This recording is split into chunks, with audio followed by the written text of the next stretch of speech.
Kyle here from All Media Reviews, here to do some sort of version of Clickbait Week. I know Scott from the Prog Corner, and I'll be tagging him on this because I sent him a message about this topic in this video that I'm doing. It was like 6 months ago, and it's what I'm calling it is Tale of the Tape: Dream Theater versus Fates Warning. And just on the surface, just to preface it, why I feel that Fates Warning, while I love Dream Theater, while I believe Fates Warning are better, and they don't receive nearly the recognition, the interest, the discussion, the commentary, even just the notoriety and just the visibility, um, like Dream Theater. All of prog metal, the whole history of progressive metal, really, Dream Theater is the one that receives the most. But I've just my argument, and well, I'll see. I've done a comparison here. Why I feel Fates Warning, why I like Fates Warning more. I've loved Dream Theater. I've been a fan since 1995, and my time with Fates Warning is basically around the same time. It was like less than a year later I became a fan of Fates Warning.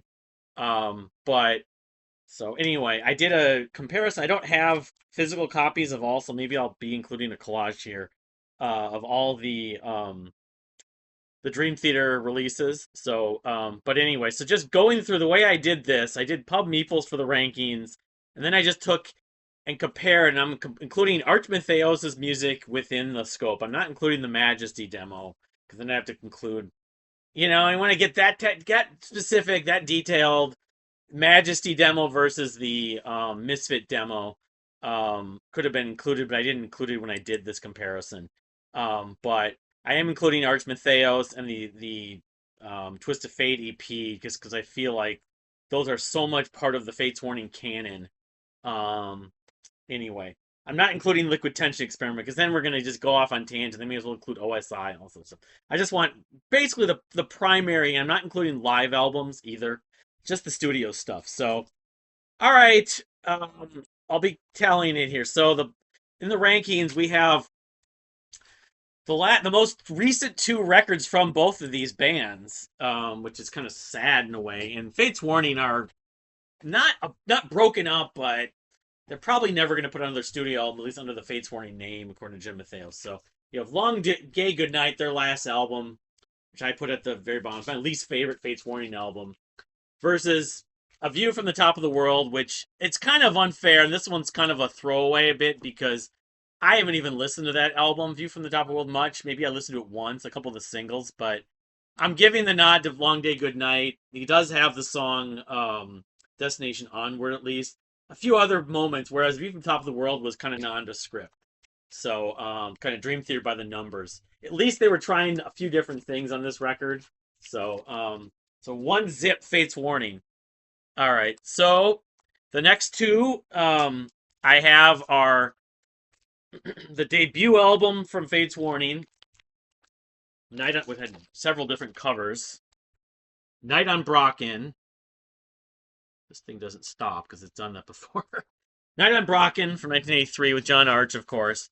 And I don't have a full-length copy of this album, the self-titled, but I have the picture disc of one of the tracks from it, the self-titled Dream Theater album. And this, again, both these records I'm not that into, but I still kind of lead toward A Night on Brocken because the self-titled Dream Theater album is where they started to kind of lose me a sense. There's one record I kind of feel is a little bit better that came after in the Mangini period. Whereas, while this is very kind of similar to Iron Maiden, and it's not that progressive. It does have the song Damnation, which that alone is better than anything I consider on the self-titled album, actually. And it's got a few other songs I enjoy. I have a little bit of nostalgia despite sort of it being a debut album and stuff. So 2-0 Fates Warning.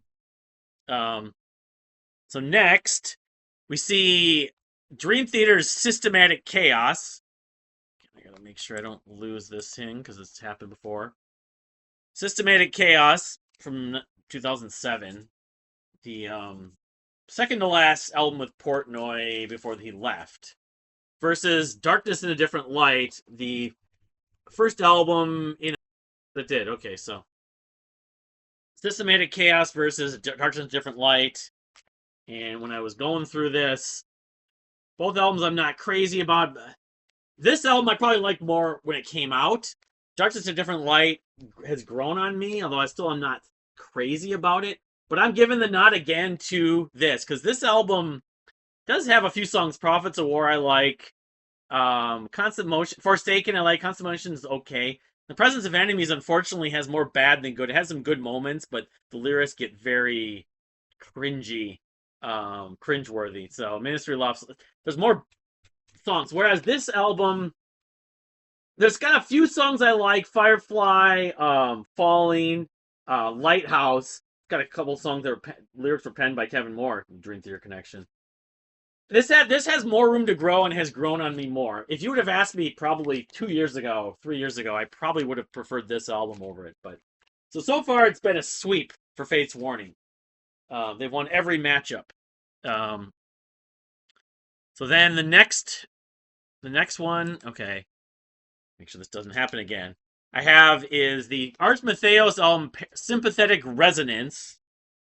And again, I don't have a physical copy of the new Dream Theater album, which I do find I like some of, Parasomnia. And partially due to the fact I haven't spent that much time with it still, though, Parasomnia. And, I mean, as much as this album I used to love a lot more than it, I still like enough of it, despite a lot of it kind of being kind of repetitive. It's still John Arch has sort of come back in a way, his second comeback. I'd still would rather listen to this right now over Parasomnia. It's got songs like Stained Glass Sky, and what is it? Midnight Serenade. Those are probably the two biggest highlights. Neurotically Wired's longer. A lot of epics on it, like mid-level epics on this. Any Given Day.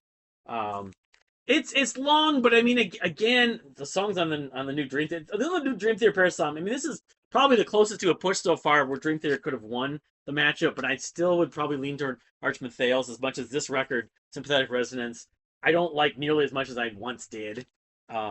So far it's been a sweep. So all right, the next choices we have Inside Out, the last album with one of the classic lineups for Fates Warning, Joe DiBiase and Frank Aresti.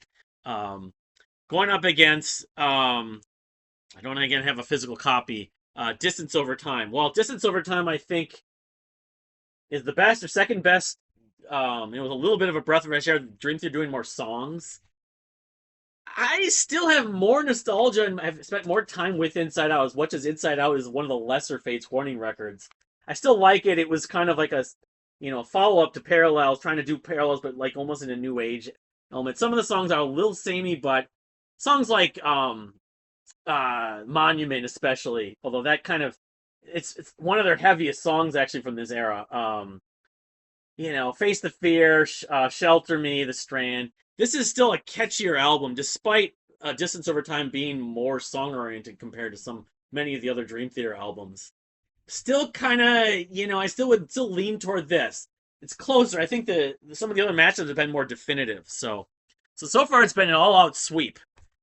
So next we see the second and most recent, maybe the final, unfortunately, Arch Matheos album, Winter Ethereal, go up against A Dramatic Turn of Events, the best of the Mangini era. And again, this is close. It's splitting hairs, but I still went with Winter Ethereal. Probably because the criticism of Dramatic Turn of Events and how much I've listened to it is that it's like very similar to Images and Words in some ways. Again, it kind of feels like Dream Theater by the numbers, although the songwriting's a little better than some of the records that came after it. This album, I feel like they went more song-oriented, somewhat. Songs like Tethered, Wanderlust, Vermilion Moons. I think they perfected it to some degree. Kindred Spirits, Winter Ethereal from 2019. So, and I mean, again, it's John Arch, which I love, even though I'm not as thrilled with the two albums he did compared to some of his other stuff, one of them specifically. I still kind of like it more, and it's Jim Matheos. So, all right. So next matchup we got is When Dream and Day Unite versus FWX. And again, this one's a tough matchup as well, but the production is better on this. I think from a songwriting standpoint, When Dream and Day Unite is slightly better, but if I'm going to listen to one, I think I would still listen to FWX. It has that song, it's got Another Perfect Day, which is very melodic, very catchy, memorable. But Handful of Doubt, what's the one I should know this better. Hi, Kaja. River Wide Ocean Deep, Simple Human, Left Here. There's really only one or two songs I don't like on this record, like Stranger with a Familiar Face. That's probably my least favorite. Um, Vinyl has, oh yeah, Heal Me. Heal Me, even though it has a little bit of a Tool element to it, that riff is so punchy. I love When Dream and Day Unite. It's a very good record. Sorry, my voice is cracking. But again, I kind of look at like how much mileage I've got out of it, how much mileage I would want to get out of it in the future. There's more to like still uncover from this, whereas I've played this long enough. I don't know. Again, it's splitting hairs, but again, Fate's Warning, they kind of win for me in these matchups. Okay, next matchup we got Black Clouds and Silver Linings versus Awaken the Guardian. Is that right here? Yeah, I have this out of order. I don't know where my copy of Awaken the Guardian ended up. I think I put it away. Because I thought I had multiple copies on vinyl. I'm going to have to call an audible here and pick this up. Oh, I was in my hand. This happens. I thought I picked up. So yeah, Awaken the Guardian and Black Clouds and Silver Linings.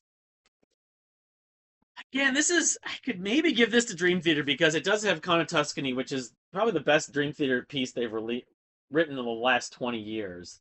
Um, I don't know. I mean, for that, and it has Best of Times. I guess, all right, I'm going to make an audible and say I'm going to go with Black Cloud slightly in this matchup. As much as I love Awaken the Guardian too, but I find people praise it a lot. It does have Fata Morgana and Guardian, Prelude to Ruin. Those are like my favorite tracks. Exodus, the closing track, is great. But the production values favor Dream Theater in this. I'll give Dream Theater this. So this is the first one that Dream Theater have won in the first like 8 matchups. So I'll have to change my little result there. I would actually almost be like a push on this and give each one a half a point, like in a match playing golf. All right, so then we have Perfect Symmetry, 1980, the first Mark Zonder album, versus Octavarium. Yeah, all right, I'm looking at this right. And while I love the title track to Octavarium, and from a production standpoint, Octavarium wins, this was production-wise actually very forward-thinking. And, I kind of have to still go with Perfect Symmetry because it has Nothing Left to Say. It's got Fate's Hands, I believe, yeah, with Kevin Moore. It's got more. I mean, this album, while it has, and I really do love These Walls as well. Got songs like Never Enough and Never Enough and Panic Attack would sound a lot like Muse, for better or for worse. Panic Attack I've kind of grown to like. Sacrifice Sons I've burned out on. I Walk Beside You sounds very U2-ish, not necessarily. They've done other U2-like songs which were better.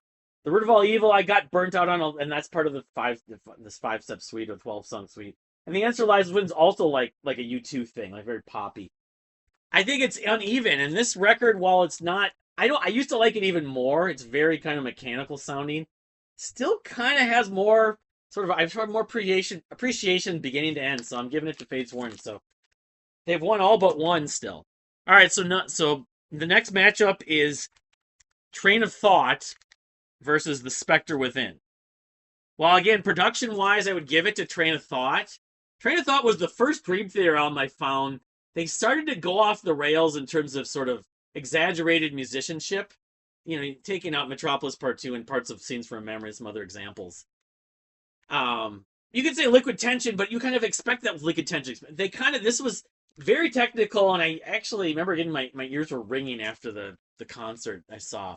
As much as I do love Train of Thought, the records that have come since, I don't like as much. I love In the Name of God, most of In the Name of God, Endless Sacrifice, parts of the groove, especially in Honor of Thy Father. The instrumental Stream of Consciousness is great. This Dying Soul has its moments. That song and Honor of Thy Father have like a new metal parts and stuff like that. Spectre Within, though, became my favorite John Arch album. It's got 2 fantastic songs, actually 3 really. Traveler in Time I would include in that, but with Apparition is just super catchy, and then the best Arch era song, an Epitaph. The other tracks I still like. They're part of the album's sound. As much as this is 80s sounding, and it still has the sort of Iron Maiden sheen and almost Nawabum influence. There's something they did differently, and of course it's got Victor Arduini, the last album of Victor Arduini. The artwork is more iconic, as much as this always kind of remind me of like an Opeth thing. But yeah, I got to give the nod to Spectre Within. So, all right, so then we got Parallels versus Falling into Infinity. Now, I'll preface this by saying, if you would include the demos, which I have over here, I'm falling. Is it the demos? I think it's the yes. You include this sucker. The choice might have been different, but I'm not. Unfortunately, I'm kind of pulling. I'm just taking this at face value, and these are probably the band's both cases their most overt attempt at doing pop music or pop getting onto radio. And while I really like Fallen Infinity, this is the album that I sort of look at myself as being a fan of. It came out, it was a really massive deal for me to have this come out when it came out. Being a new Dream Theater fan, I waited over 2 years for this sucker. And it's got like Lines of the Sand, which is fantastic, with Doug Pinnick, of course, doing the echo vocals. And, Trial of Tears, it sounds a little bit like Xanadu from Rush. Burning My Soul, I still enjoy. You New Millennium, I like. Most Peruvian Skies, I like most of the songs on here. This album, I think, holds up slightly better, despite it sounding a little bit dated and still kind of carrying that 80s metal sheen. It's in a good way. It has, I think, from song to song, the pop element works better in this. Life in Stillwater, Eye to Eye. The 11th Hour is my favorite track, that little kind of back and forth, chanting vocals. Don't Follow Me, The Road Goes On Forever. Point of View, been a little burnt down on it, but I still enjoy it enough. We Only Say Goodbye was rather poppy. Leave the Past Behind. I mean, I don't know. This is a pretty close push, but I have to say that Parallels slightly pulled it off. And they had Terry. I like Terry Brown as a producer, Rush producer, of course, more than Kevin Shirley. Now, Kevin Gilbert had produced this. Who knows? And again, if you include the demos, I would probably go with Falling into Infinity or whatever they would have called it. But I'm kind of just taking it at face value. So that's okay. So in the next matchup we got, we only have 4 left, I believe. Yes. Scenes from a Memory from Dream Theater, their concept album, their first concept album at least, versus Theories of Flight from Fate's Warning. And I love this. Like Fallen to Infinity, it was a really big deal to come out. It took a few years, and I played it to death for like about a 5-6 month period. I saw the tour. It was kind of the sort of escalation and big, like, online internet peak of my Dream Theater fandom. That being said, I think it's become a little overrated. The concept is sort of more the focus on it, and it doesn't have as many like sort of go-to favorites. I love Finally Free, but it's just sort of in the concept at the ending, sort of epic with the drum solo and stuff. James LaBrie does sound really good on this, though.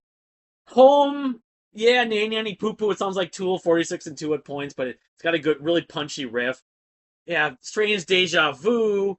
Beyond This Life is really busy. Technical, so is Dance of Eternity. One Last Time is one of my favorite parts on this. Spirit Carries On. When I heard got into that, it's like this song should be on the radio, of course. Very much Dark Side of the Moon, like was it Great Gig in the Sky. But Theories of Flight, well, it's sort of recency bias. I guess this is the second to last Fates Warning album, came out in 2016. Has a top 5 song for them easily in The Light and Shade of Things. And like some of their other records, I feel like there's no songs I don't like. The Ghosts of Home, 7 Stars, White Flag, From the Rooftops is epic, the opener. Bobby Johnson Back is really good. I mean, he's good on the previous record, Dark's a Different Life. This was such a jump up, though. It was like a, breath of fresh air in some ways. Like, wow, Fates Warning are back again. And it's become one of my favorites. And so I still have to give the nod to it as much as people love Scenes from a Memory. There's a Flight, to me, I prefer, and I still think is a better record. So then the next one is 6 Degrees of Inner Turbulence versus No Exit. I love No Exit. Among that sort of 80s, the 80s Fates Warning has become my favorite. The Ivory Gate to Dream is a fantastic, whatever it is, 15, 20-minute epic. The different moods and dynamics in it, the acoustic guitar, the intensity, raise massively high, screeching falsetto vocals. I mean, unfortunately, never would quite sing to that level again. He was only like 19 when he did this. Ray Alder. Then you have Silent Cries, Anarchy Divine, Shades of Heavenly Death. It's a fantastic record, despite, and it's probably their heaviest record, despite having that sort of 80s metal sheen. It really works. It's like Rush meets 80s metal in some ways. And thrash, like Rush doing thrash metal in the 80s, sort of. But I have to give the nod to 6 Degrees of Inner Turbulence. I find this is the best album with Jordan Rudess. Um, as much as the samples at the end of the Great Debate get kind of repetitive, heard them a million times, I still love the riff on that song. Um, and the Glass Prison, well, I think it's the best part of the 5 set suite. I think people love more than I do. I still think it's very good. I mean, it has the skipping, of course. Blind Faith is a massive highlight, the best song I think they've written with Jordan Rudess. And then, of course, you have Disappear and the second part suite, the third and fourth discs on here. You have Disappear as the first track, which is weird on the side 3, the first side of the second disc. But yeah, and the suite's great. There's not a bad moment on there. The different styling. Some of it seems a little shoehorned, but it does flow for the most part. About to Crash Reprise, very catchy. Solitary Shell sounds like Solitary Salisbury Hill, somewhat from Peter Gabriel, but it's very catchy. Could have been a pop hit. Should have probably been. So I love No Exit, but I gotta quite just slightly give the nod to Dream Theater. So this is the second one that Dream Theater's won. All right. So I got 3 more left here, to actually 4 more technically. You have Images and Words versus Disconnected. Disconnected, I absolutely adore. But I kind of have to say I give the nod slightly to Images and Words, just because of pure nostalgia and importance. Although if I'm listening to one right now, I kind of think I would want us to listen to Disconnected, because I've listened to Image Words so many times. This is a photo finish with these two. Because Disconnected would take out so many other Dream Theater albums, but this is the very top of the catalog. And so, I absolutely love Still Remains. It is the best Fates Warning song. So, but you got Learning to Live, Metropolis Part 1, Another Day, Surrounded. I love the keyboard part. Take the Time. I don't know. This is I put down. I picked Images and Words, and Images and Words is a 5-star record. So I guess in that sense, Under Glass Moon 2, Wait for Sleep. There's more nostalgia, even though there's a big amount of nostalgia for this album too. But Pieces of Me. So I love all these songs on this record, though. I guess it's the bookends that's kind of leaving, and it does that. These are Kevin Moore records. Both of them are Kevin Moore's featured, even though he probably didn't write any of the work. Jim wrote it, but on Disconnected. So okay, the next one is, so Dream Theater now has what, 3. My favorite full length album from each of them. You have Awake and A Pleasant Shade of Grey. I have to go with The Pleasant Shade of Grey slightly. Wake is my favorite Dream Theater album, and has Space Divest and Scarred especially, among ever. I think those 2 tracks overshadow the rest of the record as much as I love the rest of the record. Mirror, Lie, 6 O'Clock, Rotomania, Voices. Voices is a massive highlight too. Silent Man.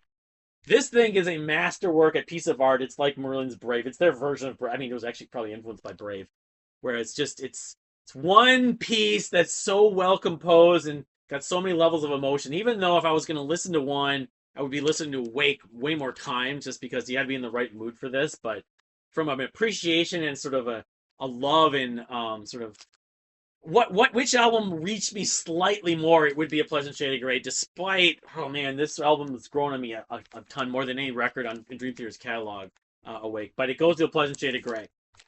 So then the final sort of matchup comparison, I'm going with 2 of my favorite EPs of all time.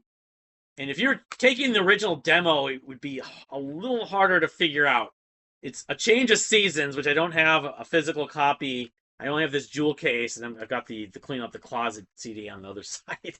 Right now, I need to pick one. I just ordered online on Discogs. Versus John Arch, It's a Twist of Fate, which of course includes, Jim Matheos from Fates Warning, Portnoy and everything like that, which is Portnoy's like going up against himself in this case, or like Kevin Moore.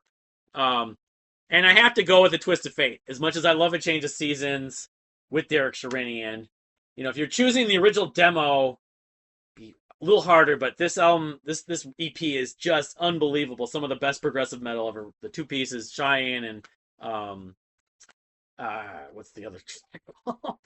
um with the track that with the line "Misery Loves Company," "Relentless." Yeah, it's so layered. It's so the dynamics, the instrumentation, John Arch's vocal layering and lines and lyrics.